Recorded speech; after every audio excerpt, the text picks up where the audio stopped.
999 subscriber आज मेरे हो गए हैं। इंशाल्लाह ये दोबारा देखने को नहीं मिलेगा क्योंकि इससे ज़्यादा ही हो जाएंगे। इंशाल्लाह 49 हो सकते हैं, 999 नहीं होगा। साथ ही राजा ज़ियाउल हक का जो है लाइव सेशन। सो हे गाइज़, अस्सलाम वालेकुम, वेलकम बैक टू मरियम का मैजिक। अगर आप चैनल पे पहली बार आए हो और आपको मेरी वीडियो थोड़ी सी भी पसंद आ रही है तो इसे लाइक कर दें और चैनल पे सब्सक्राइब बटन ज़रूर दबा दें। और यहाँ पे मैं सहरी कर रही थी और सहरी में मैंने एक एग और सत्तू और ग्रेप्स लिया। ईमान वालों, अल्लाह से डरते रहो और हर शख्स देख भाल ले कि कल क़यामत के वास्ते उसने क्या एमाल ज़ख़ीरा भेजा है। और हर वक्त अल्लाह से डरते रहो, अल्लाह तुम्हारे सब एमाल से बाखबर है। और तुम उन लोगों की तरह मत हो जाना जिन्होंने अल्लाह के अहकाम को भुला दिया तो अल्लाह ने भी उन्हें अपनी जानों से गाफिल कर दिया। और ऐसे ही लोग नाफरमान फासिक होते हैं। अहले नार और अहले जन्नत बाहम बराबर नहीं। जो अहले जन्नत है वही कामयाब है और जो अहले नार है वो नाकाम है। अगर हम इस कुरान को किसी पहाड़ पर उतारते तो तू देखता कि खौफ इलाही से वो पस्त होकर टुकड़े टुकड़े हो जाता। हम इन मिसालों को लोगों के सामने बयान करते हैं ताकि वो गौर व फिक्र करें। वही अल्लाह है जिसके सिवा कोई माबूद नहीं, छुपे खुले का जानने वाला, मेहरबान और रहम करने वाला। वही अल्लाह है जिसके सिवा कोई माबूद नहीं, बादशाह निहायत पाक, सब ऐबों से साफ, अमन देने वाला, निगहबान, गालिब, जोरावर और बड़ाई वाला। पाक है अल्लाह उन चीज़ों से जिन्हें ये उसका शरीक बनाते हैं। तो गाइज़, अब आते हैं दोपहर के टाइम में और यहाँ पे मैं ज़ोहर की नमाज़ से फ़ारिग होकर के स्किन केयर कर रही थी। आजकल इतना हेक्टिक रूटीन हो गया है ना कि स्किन केयर तो दूर, किसी दिन मैं फ़ेस वॉश भी नहीं कर पाती हूँ। तो आज मुझे मौका मिला तो मैंने सोचा जल्दी से स्किन केयर कर लेती हूँ। तो फेस पे टोनर अप्लाई किया, उसके बाद ये निविया का जो है सॉफ्ट लाइट मॉइस्चराइज़र ये यूज़ की। उसके बाद मैं ये सनस्क्रीन यूज़ कर रही थी। एरोमा मैजिक के प्रोडक्ट्स बहुत अच्छे होते हैं और इनके इंग्रेडिएंट्स भी बहुत अच्छे होते हैं, बट ये वाला जो प्रोडक्ट है ना ये ऑयली स्किन के लिए, इसलिए स्किन को मैट कर देता है और ये थोड़ा सा लिक्विड टाइप का हो जाता है। इसलिए मैं इसे लगाने के पहले ना कभी कभी शेक कर लेती हूँ। तो इसे अच्छे से मैं इसलिए अप्लाई कर रही हूँ क्योंकि मुझे फिर जाना है किचन और किचन में स्किन पे जो है हीट पड़ता है चूल्हे के पास काम करने से। तो ये सब मैं कर रही थी। और मुझे लास्ट वाले वीडियो में किसी ने कमेंट किया था ना कि आप लास्ट में जो इफ्तार टाइम होता है उस टाइम सारे डिशेस को अच्छे से दिखाते कि आपने क्या क्या बनाया है।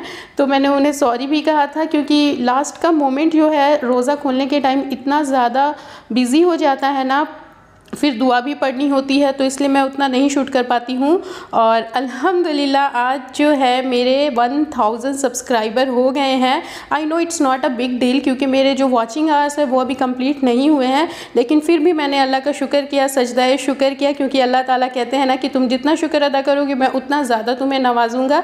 इसलिए और यहाँ पे 1K जिनके नहीं पूरे हुए हैं वो लोग जानते हैं कि 1K सब्सक्राइबर होना कितनी बड़ी बात हो जाती है। और यहाँ पे शाई गर्ल जो है इनका भी चैनल है यूट्यूब पे, आप देख सकते हो, उन्होंने कॉन्ग्रेचुलेशन किया है और भी दूसरे लोग जो हैं वो लोग मुझे कॉन्ग्रेचुलेशन कर रहे हैं। तो thank you so much to all of you. Please इसी तरह से मेरे चैनल को सपोर्ट करते रहें।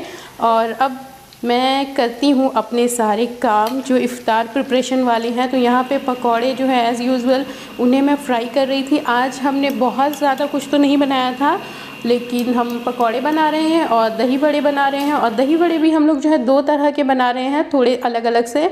तो यहाँ पे उड़द की दाल जो है इसे ग्राइंड करके मेरी मम्मी रख दी थी और इसे पीसने के बाद 4-5 घंटे तक हमने छोड़ दिया था। तो ये अच्छे से जो है ना बहुत अच्छे से मतलब कि इसमें जो वो होता है ना क्या कहते हैं इसे, फूल गए थे अच्छे से, एक्चुअली जिसे फर्मेंटेशन कहते हैं। तो मुझे वो वर्ड याद नहीं आ रहा था। खैर जो भी हो वो अच्छे से हो गया था। उसके बाद मैं यहाँ पे सिर्फ 4 पीस जो है ना डीप फ्राई कर ली थी अलग से चटनी के साथ खाने के लिए, और बाकी के सारे को मैं लाइट गोल्डन फ्राई कर रही थी। और फ्राई करके उसे डायरेक्टली जो है ना पानी में डिप करते जा रही थी ताकि ये पानी को अच्छे से अब्जॉर्ब कर ले। और यहाँ पे पहले वाला जो दही वड़ा बनना है ना उसके लिए दही में चीनी ऐड कर रहे हैं हम लोग। ये वाली दही में सिर्फ चीनी और नमक ऐड किए और इसकी कंसिस्टेंसी हमने ज़्यादा नहीं रखनी। अब हम लोग दूसरे वाले की प्रिपरेशन करते हैं। तो इसके लिए हमने दही में जो है ज़ीरा पाउडर सबसे पहले 1 चम्मच लिया है। उसके बाद हम लोग इसमें चाट मसाला 1 चम्मच ही डाल रहे हैं। साथ ही हम लोग जो काला नमक होता है ब्लैक सॉल्ट वो 1 चम्मच डाले हैं और रेड चिली पाउडर वो भी हमने 1 चम्मच डाला।